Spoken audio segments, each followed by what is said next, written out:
Assalamualaikum warahmatullahi wabarakatuh. Perkenalkan, nama saya Rahma Kalisa dari kelas A1 Kesehatan Masyarakat Universitas Andalas dengan dosen pembimbing Ibu Suci. Di sini saya akan menerangkan tentang MAH, pengertian MAH.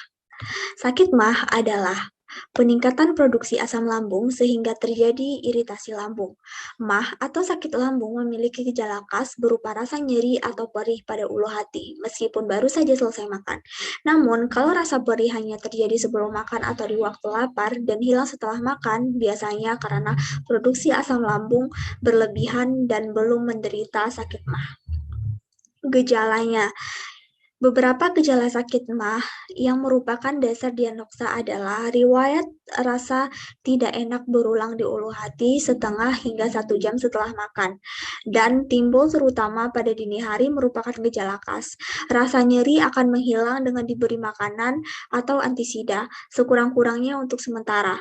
Rasa mual dan muntah seringkali menyertai rasa nyeri di ulu hati. Selain sendawa, berat badan bisa menurun, sehingga tak cocok makanan tertentu, misalnya lemak, makanan yang pedas, dan makanan yang mengandung gas.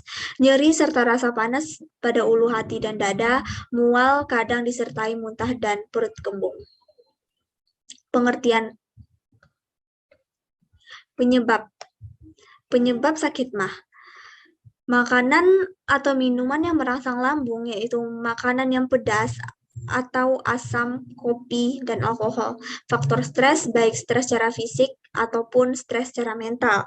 Yang ketiga, obat-obat tertentu yang digunakan dalam jangka waktu lama. Yang keempat, jadwal makanan yang tidak teratur. Cara mengatasi MAH, yang pertama, hindari makanan yang pedas dan asam, karena akan mengiritasi dinding lambung dan juga memicu bakteri H. pylori bereaksi dalam lambung. Yang kedua, makanan lebih teratur.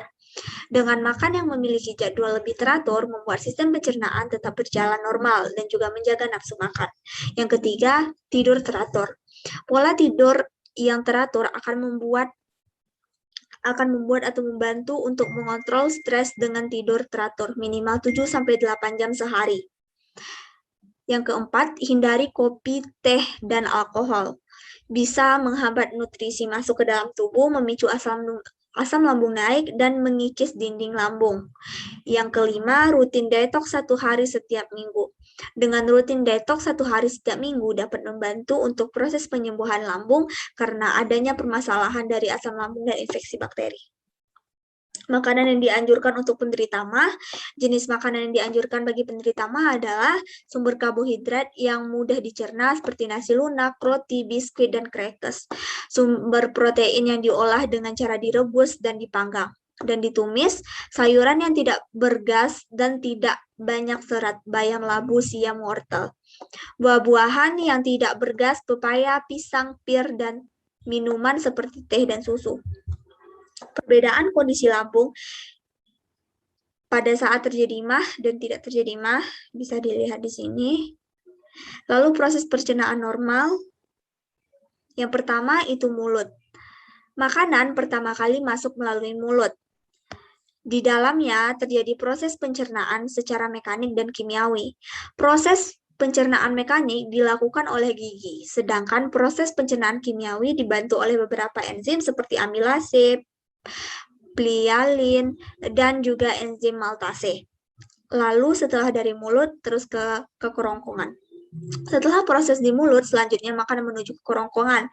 Terlebih dahulu sebelum mencapai lambung. Ke kerongkongan terdapat gerakan peristaltik atau seperti meremas-remas guna mendorong makanan menuju lambung.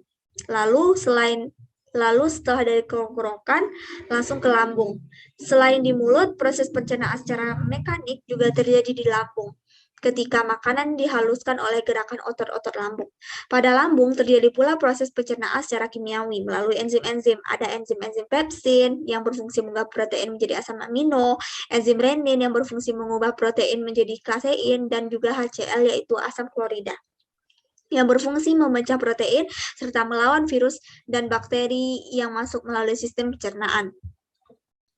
Lalu, langsung ke lambung. Selain di mulut, proses pencernaan secara mekanik juga terjadi di lambung. Makanan dihaluskan oleh gerak-gerakan otot lambung pada lambung. Setelah lambung, lalu ke usus halus. Dari lambung, makanan yang diproses di lambung menuju usus halus. Usus halus terdiri dari 3 bagian, yaitu duodenum, usus 12 jari, jejunum, usus kosong, dan ileum, usus penyerapan. Di usus halus ini makanan kembali diproses secara kimiawi yang dibantu oleh enzim-enzim pankreas, empedu, dan hati seperti tripsin, amilase, maltase, sukrase, laktase, dan lipase. Lalu ke usus besar, setelah nutrisi diserap di usus halus, sisa-sisa makanan masuk ke usus besar. Selain pembusukan, di dalam usus besar juga air diserap sehingga sisa-sisa makanan setiap diubah menjadi feses atau kotoran. Lalu ke rektum dan anus. Feses akan disimpan di dalam rektum sebelum dikeluarkan lewat anus. Rektum sensor di sana akan mengirim sinyal ke otak untuk memutuskan apakah feses perlu dikeluarkan atau tidak. Setelah itu, feses yang siap dibuang akan dikeluarkan melalui anus. Otot anus berfungsi untuk menahan dan menjaga feses agar tidak keluar dari rektum sebelum saatnya. Selesai. Baiklah, sekian presentasi dari saya. Jika ada salah dan janggal mohon dimaafkan. Assalamualaikum warahmatullahi wabarakatuh.